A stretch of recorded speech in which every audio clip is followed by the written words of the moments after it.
Okay, rekta, sige daan kayo. O di po ba? Hindi kasi nadadaan po doon sa paangas-angas. Hindi po nadadaan doon sa payabang-yabang ng mga DDS. Hindi ho pwede dyan yung kagaya ng estilo ng Vice Presidente. O sige, padala tayo ng eroplano. Samantalang sasalubungin sila ng mga drone, sasalubungin sila ng mga missile. Hindi po. May tamang timing, may tamang oras para maging safe at ligtas po lahat mga kababayan. O ngayon, rekta na po tayo mga bossing. Dumito muna tayo kay Vice Presidente Inday Sara Duterte. Makinig kayo mga DDS, ha? Sabi ni Sir Archie Beroya, magaling sa diplomasya si President Marcos. Totoo naman po yan. Opo. Tsaka yung yung tipong talagang hahanap ng tamang oras para walang mapahamak na kapwa natin Pilipino. Di po ba? Hindi ho pwede dito yung style na bara-bara ng mga kagaya ng mga Duterte. O eto po, mga bossing. Bawal tumawa dito, ha? Alam ko kayo, yung iba dito buwas na nakita na nag-i-speech po o nagsasalita ang Vice Presidente. Alam ko yung iba sa inyo ready ng tumawa eh. Ulitin ko ha, walang tatawa. Ha? Saktong kinig lang tayo sa Vice Presidente. Pinagpapayuhan yung mga DDS. Be kind. Huwag kayong sumali sa pang-aap. ang aga naman ito. 6 na minuto pa lang. 6 na minuto lang akong naka-live pa lang. Oh, bot you. Bumalik na naman yung mga grupo ng bot Nemo. Diyan na naman kayo. Okay, sige, pakinggan natin. Yung Vice Presidente, may payo sa inyo ha. Pakinggan niya mga DDS. Oh. Be kind. Be kind daw. Tapos sasabihin niyo ako, bot Nemo. Alam nyo, hindi ko alam kung bakit nyo ginagamit sa akin yung mga ganyang pabot-bot Nemo, bot Nemo ninyo. Hindi kami nasasaktan. Hindi ko nga alam kung ano ibig sabihin yan eh. Bot Nemo. Oh. Ulit-ulit ginagawa nyo ginagawa nyo Davao ang buong Pilipinas eh. Ginagawa nyo Davawin nyo ang buong Pilipino eh. Nakita ko lang tawa mo MR. Lam na di si Chucky Girl. Oh, game. Para sa mga DDS daw. Be kind. Huwag nyo ko tatawagin bot Nemo. Hindi. Matanong ko lang. Ano talaga ang ibig sabihin ng bot Nemo? Hindi ko alam. Kaya kung iniisip nila, masasaktan tayo dyan sa mga kagaya ng bot Nemo. Hindi ho. Pasensya na ho, mga kababayan. Huwag kayong sumali sa pang-aapi. O, narinig mo, Shiro Kansaki.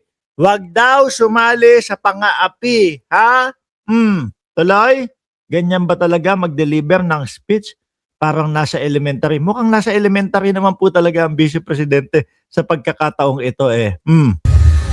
Paninira. Putik na yan. Sandali. Oy, mga DDS. Narinig ninyo yung sinabi ng Vice Presidente. Huwag daw kayong sumali sa mga paninira. Oh, di ba? Wag daw sasali sa paninira. Naku. Parang napakarami pong mga DDS na puro paninira lang ang ginagawa. Buong 2025, 2024, 2023, simula po yata nang si Presidente Marcos ay naupo, lahat na po mga kababayan. Sabi ni Marce, ayoko nga, lalo kita kiinisin. Oh, ang dami mo sat-sat. Tapusin mo na. Ayoko! Hindi na. Wag na. Hindi ko natutuloy. Mamaya na lang. Ayoko na. Tapusin daw eh. DDS. Ihinto natin. Hayaan mo siya mainis dyan. Hayaan mo mabanas. Hayaan mo mabanas dyan. Di ba? Excited kayo yung marinig ang Vice Presidente. Game. Huwag kayong sumali sa pang-aapi, paninira, o pananakit ng ganyan ng galawan ng DDS eh. No? paninira, pananakit. ang inyong kapwa. Tapos kapag ka sila ang inasar mo, ha, wala.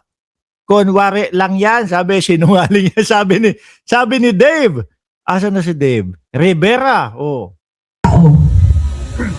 Ayaw mo gapil sa pangdaot, pagguba. Tragis na yan. Doon na tayo natalo. Bisaya na si Vice Presidente. Hindi na natin kayang explain. Sa inyong isig ka, tao. Ah, Okay, klaro na. Pangalawa, be humble. humble daw. Stoy Pulong! Ikaw yata pinapagsabihan ng Vice Presidente, be humble daw. Tsaka sino ba yon? Si Baste na lakas magsabi, mambubugbog, o bubugbugin daw si General Torre. Hanggang ngayon, wala pa din hong nangyayari, mga kababayan.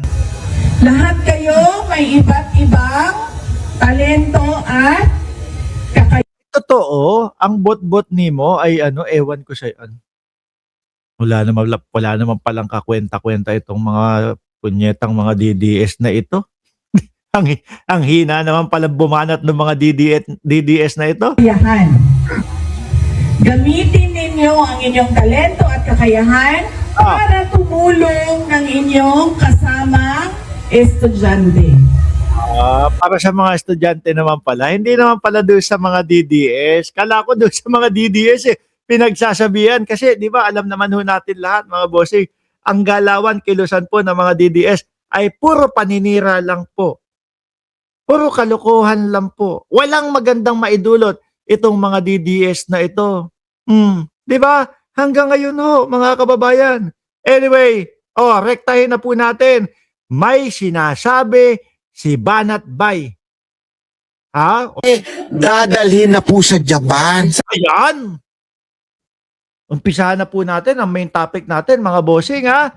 Narinig nyo naman po. Duterte, dadalhin na daw po sa Japan, mga kababayan. Kanino po nang galing? Kay Banat Bay. Ulitin ko, ha? Mga bossing, para sigurado na hindi nyo sasabihin na gumagawa lang ako ng istorya. Mismo, galing sa kanila yan. Duterte, dadalhin na po sa Japan. Saan? Kasi mga kababayan, meron akong nakita. Meron parang isang leader ng non-government organization, mga boss chief sir, na kinakausap nung mga chinador natin. Oo, kinakausap. At taga Japan ito, ha, mga bossing. Pero lilinawin ko po sa inyo, hindi po parte ng gobyerno ng Japan yung kausap nila Marcoleta.